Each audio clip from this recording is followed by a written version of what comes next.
અમદાવાદમાં વિમલભાઈની ઘરે તૈયાર થઈ ગયા, જવાનું હતું ગાંધીનગર અને એક સ્પેશિયલ વ્યક્તિને મળવાનું હતું ભાઈ. લ્યો ભાઈ પગી ગયા ગાંધીનગર અને જો ગાંધીનગરના પુલે રંગબેરંગી હતા હો. ઓલી રે હોટલ લીલા ન્યા ઠેઠ જવાનું છે. જો ભાઈ હું તો સાકાજામ તૈયાર થઈ ગયો છે, મનમાં હરખનો પાર નથી. હુતી કે ઉભા રહ્યો પણ આજે હું તો ઊભો ન રહ્યો ભાઈ. રહા નહીં જાતા. હોટલ ભાઈ એક નંબર બનાવી હતી અને હજી તો હોટલમાં ગળ્યા ને ત્યાં તિલકથી અમારું સ્વાગત કર્યું અને સીધી સેલ્ફીઓ લેવાની ચાલુ થઈ ગઈ. ઓપ્પોના મોબાઈલ ફોનનું લોન્ચિંગ હતું અને એક સેલિબ્રિટી ગેસ્ટ આવવાના હતા. આપણે એને ખાસ મળવા માટે આવ્યા છીએ ભાઈ. અમદાવાદથી માહી મેડમ આવ્યા હતા, એની યારે ફોટા પડાવ્યા. પછી દેવર્ષભાઈ મળી ગયા, એની યારે યોયો કરીને ફોટા પડાવ્યા. પછી ભાઈ ઘડીક શૂટિંગ કર્યું અને પછી ભાઈ સેલ્ફીનો દોર ચાલુ થયો. સેલ્ફી ઉપર સેલ્ફી. ફરીવાર તમને કહી દો કે અમારા જેવા સામાન્ય પતિ પત્નીને આટલો બધો પ્રેમ કરવા બદલ તમારો બધાનો દિલથી ધન્યવાદ હો ભાઈ. आप लोग जो मुझे प्यार दे रहे हैं उसके लिए दिल से थैंक यू. પછી હોલમાં જવા નીકળ્યા પણ મારી વાલી ફરફદોડી ભાળી ગઈ. મન કે આપણે લગન ટાણે આવું કઈ હતું નહીં, મારે અહીંયા વિડીયો બનાવવો છે. મને એમ થયું જો ના પડીશ તો મારા જીવને જોખમ રહે ને આમે ગાંધીનગર આપણે ઘરથી આઘું હતું એટલે આપણે કાંઈ વિચાર્યા વગર હા પાડી દીધી ને આપણો જીવ બચાવી લીધો ભાઈ. બાલ બાલ બચ ગયા રે દેવા. પછી જેવા હોલમાં પગ્યા ને અહીંયા તો ભાઈ પબ્લિક ખસો ખસ ભરેલું હતું. દેવર્ષભાઈને મેં કાનમાં પૂછ્યું કે તમારે કેદી લગ્ન કરવા છે? મન કે તમારે વિડીયો જોઈને લગ્ન કરવાની ઈચ્છા નથી થતી. મેં કીધું ભાઈ એ તો 2 ઘડીનો મજાક છે, બાકી લગ્ન કરો ને હપ્તા ભરો ને મોજ કરો. વાત તો સહી છે. પછી ભાઈ એન્ટ્રી થઈ અક્ષય કુમારની હો ભાઈ. ઓરિજિનલ નતા, જુનિયર છે આપણા વિકાસભાઈ પોતે. અને એને આવતા ઝુમ્બા ક્લાસ શરૂ કર્યો. 1 2 1 1 2 1. ये क्या हो गया? ये क्या सुन रहा हूँ मैं? પછી ભાઈ સ્ટેજ ઉપર દાયડમું ફૂટ્યા, લાઇટિંગ થઈ. મારી વાલી કે આંગળીઓથી દિલ બનાવો. આપણે ના પાડવાનો સવાલ જ નતો. અને તમને જણાવી દો જેટલા બેઠા છે ને આ ગુજરાતની મોબાઈલની દુનિયાના ધુરંધરો છે હો.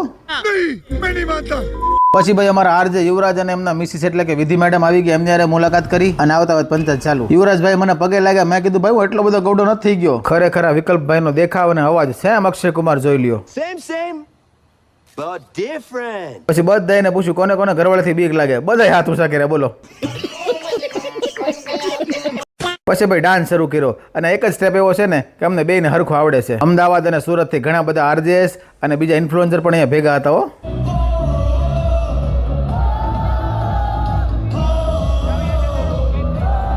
આપણે થકી ગયા હતા પણ બીકે ને બીકે ડાન્સ ચાલુ રાખ્યો.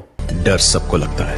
પછી વિકલ્પભાઈ ટોળાની વશમાં ગળીને ઠેકડા માર્યા અને પછી ભાઈ વિકલ્પભાઈ 5 જણને સ્ટેજ પર બોલાવ્યા અને બધાની હારે જે મજાક મસ્તી કરી છે બધાય ગાંડા થઈ ગયા હો. પછી આ શ્રીકાંતભાઈ આવ્યા, એને ઓપ્પોના ફોન વિશે સમજાવ્યું, એને ફીચર વિશે સમજાવ્યું અને કબૂતર હોત આવી ગયું સાંભળવા માટે.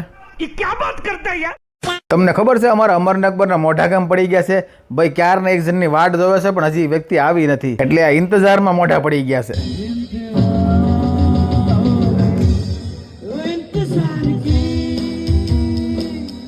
લ્યો ભાઈ થોડી વારમાં ઇંતજારની ઘડિયા ખતમ થઈ ગઈ અને જેની વાટ જોવાતી હતી ને એ ચિત્રાંગદા સિંહભાઈ પધાર્યા. એને એન્ટ્રીમાં ડાન્સ પરફોર્મન્સ આપવાનું હતું પણ બધા ટોળા વળી ગયા એટલે ડાન્સ તો કાંઈ થયો જ નહીં. એક બાજુ અહીંયા સેલ્ફી પડતી હતી, એક બાજુ અહીંયા ડાન્સ પરફોર્મન્સ હાલતો હતો. એક બાજુ ચિત્રાંગદા સિંહ હોય, એક બાજુનું ગીત હાલતું એટલે આપણે તો મોજમાં આવી ગયા. પણ મારી વાલીને કોણ જાણે હું છું ને મને કાનમાં આવીને કહી છે तुम करियो. પછી આ મેડમે ઇંગ્લિશમાં કંઈક ચિત્રાંગા દ્વારા વાતો ચીતું કરી. હું કરી રામ જાણે. આપણે બધું માથા ઉપર થઈ ગયું. પછી ભાઈ જેની હાટું આટલું બધું તામઝામ હતું, કપડું ઉઠાવ્યું, દાડમ બાડમ ફૂટા અને ફોન લોન્ચિંગ થયો. બધાએ હાથમાં ફોનના ડબલા રાખ્યા છે અને ફોન બધાને બતાવ્યો. પછી બધા ઇન્ફ્લુએન્સર ભાઈ સ્ટેજ ઉપર ગયા, સ્ટેજ ઉપર ફોટા પડાવ્યા. પછી મેં ચિત્રાંગા મેમને કાનમાં ધીરેકથી કીધું હું સુરતથી થેપલા લાવ્યો છું, તમારે ખાવા હોય તો મને કયો દહીં ભેગું છે. મને કે કાંઈ નહીં, આપણે ફોટા પાડીને પછી જમી. મસ્ત જોક મારા રે. યા હસ રે હલકટ હસ. પછી અમે 2 માણે ઘડીક શૂટિંગ કર્યું. આમ જો આ એક સ્ટેપ એને આવડી ગયો છે બસ. પછી 2 માણે 2 ડગલા હાલીને આવી રીતના માંગળિયું સીંધી અને પછી ભાઈ પાછો સેલ્ફીનો દોર શરૂ થયો. ફરીવાર કહું છું કે ધન ઘડી ધન ભાગ અમારા કે અમને આટલો બધો પ્રેમ, અમારા જેવા સામાન્ય પતિ પત્નીને આટલો બધો પ્રેમ તમે બધા આપ્યો. અમે એક બાજુ સેલ્ફી આપવામાં વ્યસ્ત હતા અને અમારો અમર જો બીજે કંઈક પતંગ સગાવતો હતો. औरत का चक्कर बाबू भैया, औरत का चक्कर. પછી અમારા બધા વચ્ચે ચર્ચા થઈ. ભાઈ મારા લગ્ન થઈ ગયા, યુવરાજના લગ્ન થઈ ગયા, માહીના લગ્ન થઈ ગયા છે તો અમે એકલા દુઃખી કેમ થાય? આ દેવર્ષના લગ્ન બાકી છે. ગમે એમ કરીને હારી છોડી ગયો તો એના લગ્ન કરાવો અને એને અમારી નાયતમાં ભેળવો. मैंने तुम्हारे क्या बिगड़े हैं?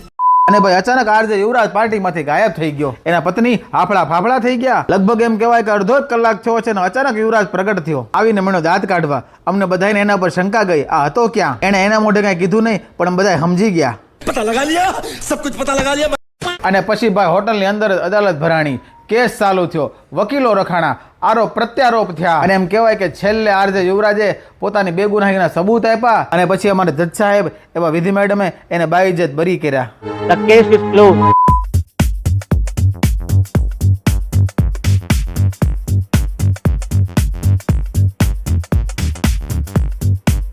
આપણે ભાઈ મોંઘી હોટલમાં બહુ જાય નહીં ને, એટલે આપણને સાની બહુ ખબર ન હોય.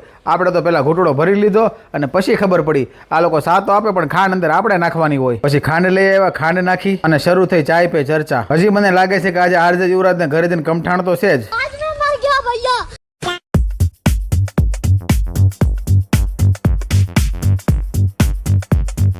પછી ભાઈ વિદાય લેવાનો સમય આવ્યો. હાલો તો ઘર ભેગા થઈ જઈ. બધા મહેમાનોને ઇન્ફ્લુએન્સરને ભાઈ બાય બાય કીધું. આપણે આ હોટલનું પોતાનું પ્રાઇવેટ રેલવે સ્ટેશન છે અને પોતાનો પ્રાઇવેટ પુલ છે. બોલો क्या बात कर रहे हैं?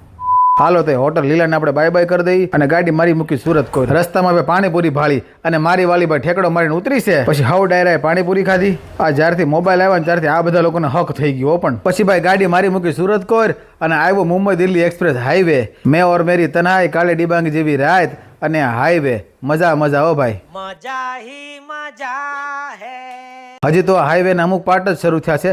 જ્યારે આખો હાઈવે બનીને તૈયાર થઈ જાય ને ત્યારે તો ભાઈ ઓર મજા આવશે. પછી રાતના વાગ્યા 10 ને 19 વાગી હતી. ભૂખ એટલે હાવ ડાયરો બેહી ગયા ઢોસા ખાવા. 5 જણા ઢોસા ખાતા હતા પણ એક કોઈની આઈટમ હરખી નથી. બોલો બધા અલગ અલગ આઈટમ મંગાવી. એટલા અમારા વિચારો મળે છે. ભૂખ એવી લાગી હતી ને તો 10 મિનિટમાં તો બધા સુપડા સાફ થઈ ગયા. પછી પાછા અહીંયા ફોટા પડાવ્યા અને જેવા ઘરે પગ્યા ને અહીંયા તો ભાઈ મેરી યાર કી શાદી એ વાગતું હતું. મને ઘડીક એવું છું કે લાય ઘડીક જૈન દુલ્હાને સમજાઈ જવું કે રહેવા દે, પણ મને ખબર હતી કે હરક પુદડો માનશે નહીં, એટલે પછી આપણે સમજાવવાનો પ્રોગ્રામ કેન્સલ રાખ્યો. ભાઈ હોમ સ્વીટ હોમ ઘરે પહોંચી ગયા. અમારા વડોદરાના ફેન્સે આપી હતી મોસંબી, એ હોતે લેતા આવ્યા. ફરી એકવાર તમને રિક્વેસ્ટ કરી દઉં કે તમને અમારા વ્લોગ જોવાની મજા આવતી હોય તો લાઇક અને શેર કરજો. લાઇક કરવાથી અમારી રીચ વધશે, શેર કરવાથી અમને ઓર મજા આવશે. હાલો તો ફરી મળીશું નવા વ્લોગમાં. ત્યાં સુધી હાઉ ડાયરા ને રામે રામ.